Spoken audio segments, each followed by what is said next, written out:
Every time we talk about a car, we focus on the engine, the body design, the interior, even the tires. But today we're shifting the spotlight to a part of the car that often goes unnoticed. It's the first thing you touch when you get in and the last thing you touch when you leave. Hiding in plain sight, it provides you comfort, protection, and a bit of style. Welcome to White Metals. This is the story of car doors.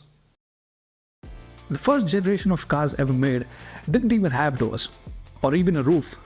The occupants were completely exposed to the elements, and those cars didn't really go fast enough for safety to be a concern. These cars look nothing like the cars we see today, except that they had at least 3 wheels and ran on an internal combustion engine. They were simply horse-drawn carriages without horses, which is exactly what they were called at the time, horseless carriages. You see, the very idea of cars was still in its infancy. We were still trying to figure out what cars were supposed to do and what they were supposed to look like. The Cadillac Type 51 and the later Ford Model Ts were some of the first cars that came with doors. But these doors didn't really do much. They were just wooden panels attached to the sides of the cars, mostly rear hinged to provide easy access, and with no real locking mechanism. It was just an opening that they closed so the occupants wouldn't fall out. But by the 1930s, cars were getting way faster, thanks to the big improvements in engines over the last few years. We're talking speeds of up to 80 miles an hour or 130 kilometers per hour. And with that kind of speed, safety became a serious issue. Now imagine this. You're cruising down the highway at 100 kilometers per hour and out of nowhere the door swings open because the latch failed. To make it worse, the door is rear hinged, the wind blast makes it impossible to pull the door back. This is why they're called suicide doors, by the way. And no seatbelts either, because those weren't the thing yet. Pretty scary, right? Earlier car doors had weak hinge mechanisms and latches that failed frequently. To make faster cars safer, manufacturers in the 1930s began shifting towards sturdy, aerodynamic, full-body designs, moving away from open or soft-top cars. This shift also led to key improvements in doors. With a full-body construction, doors became an integral part of the car's structure. Cars like the Ford Model 40 and the Chevy Master were among the first to feature steel doors, stronger hinges, and more robust latches, significantly reducing the risk of doors swinging open unexpectedly. They also introduced weatherproof seals to keep doors securely shut and minimize outside noise.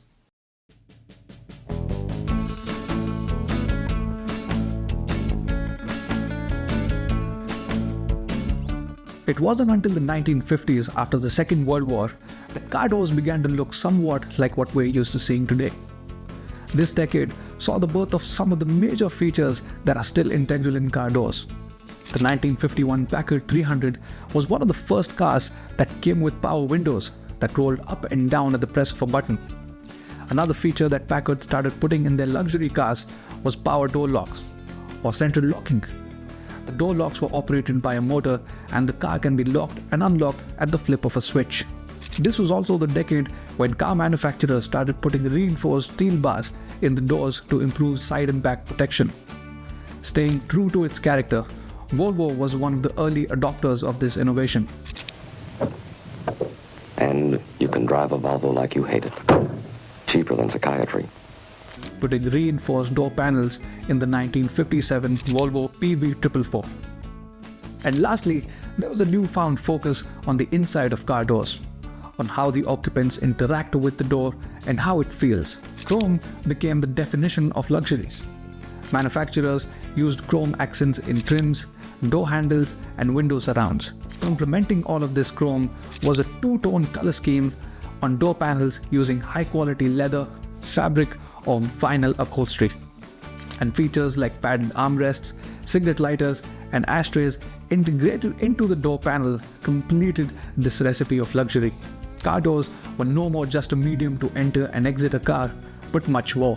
After 1950, companies were slowly settling down on the general idea of car doors, but there were some people that simply were not satisfied and decided to push the limits even further.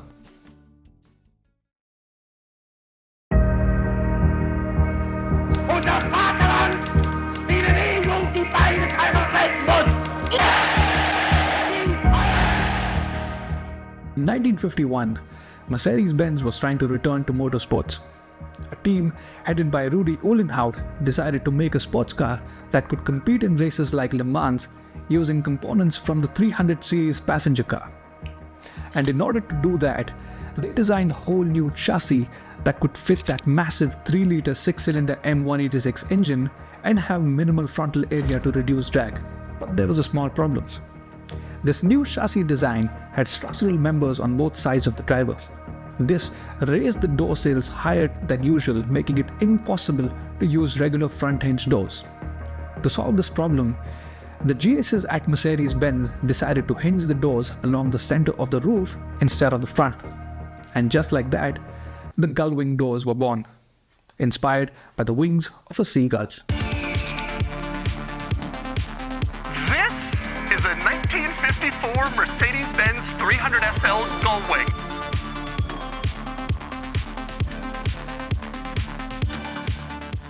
The 1954 Mercedes-Benz 300 SL gullwing coupe is a masterpiece.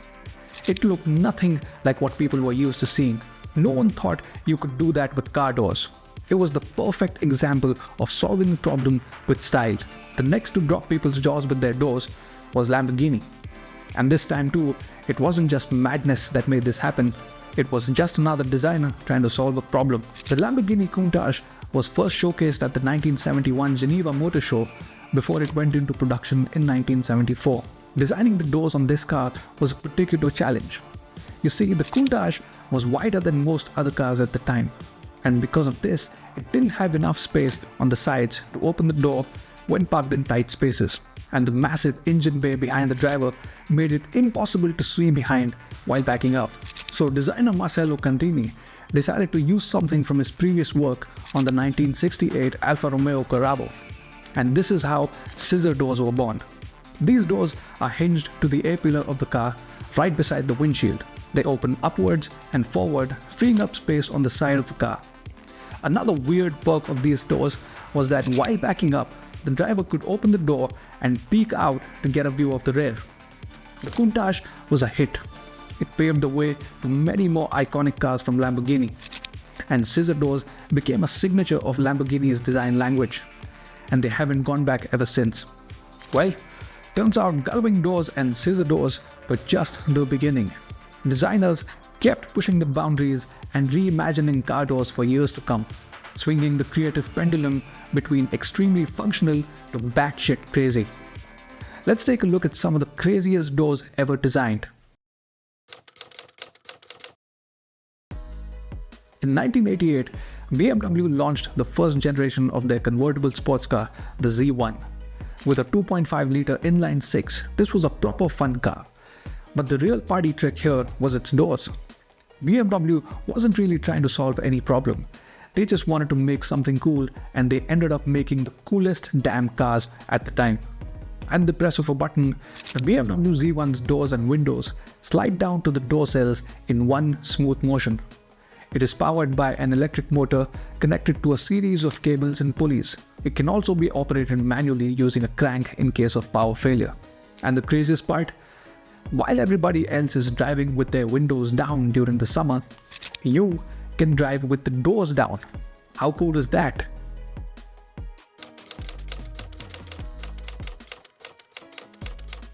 Designed by the founder and CEO of Koenigsegg, Christian von Koenigsegg himself, these doors are as cool as their name is weird.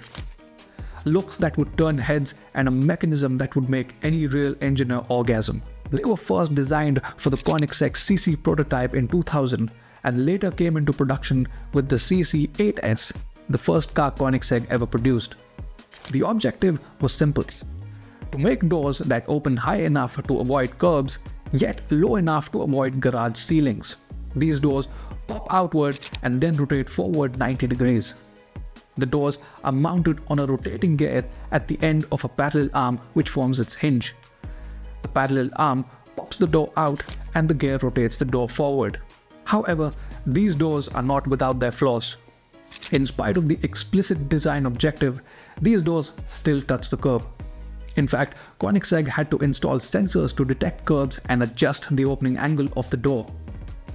Either way, the dihedral synchrohelix actuation doors have become an integral part of Koenigsegg's identity. In 2012, Tesla launched the Model X, an SUV built on the Model S platform.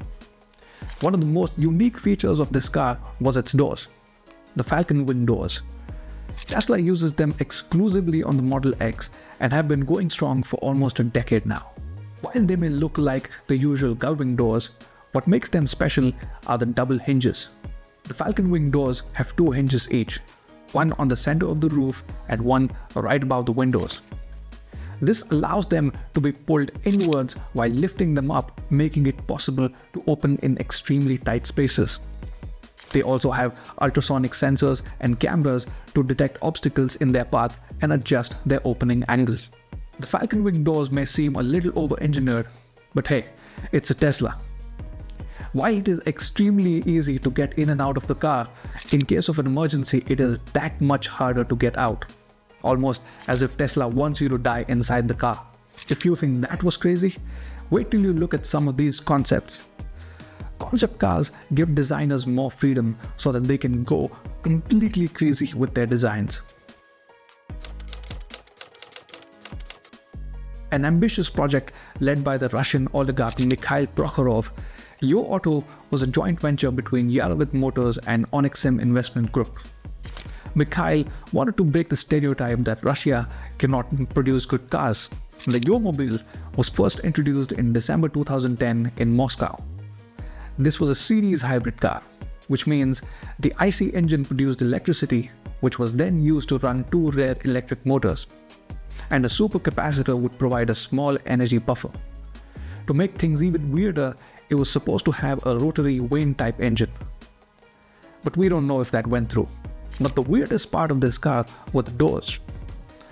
I don't even know how to explain this.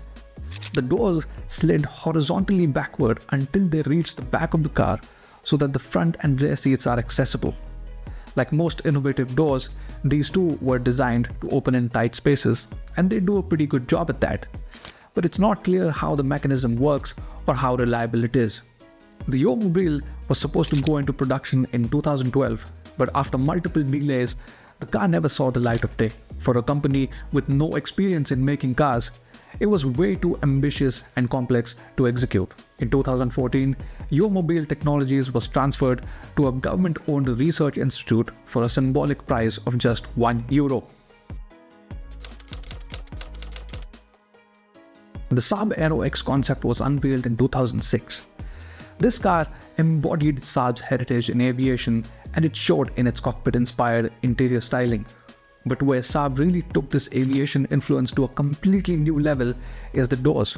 Honestly, I don't even know if we can call them doors. The whole windscreen and the roof are lifted as one unit to allow the driver to get in the car, mimicking the canopy of a fighter jet. This means no A-pillars, providing an uninterrupted 180-degree panoramic view, just like an Air Force pilot would have in the cockpit. Despite many fans calling for its production, the Saab Aero X remained a concept, as the company never intended to produce it commercially. Although Saab did adopt some of its elements in their later production models, unfortunately, the canopy was never seen again.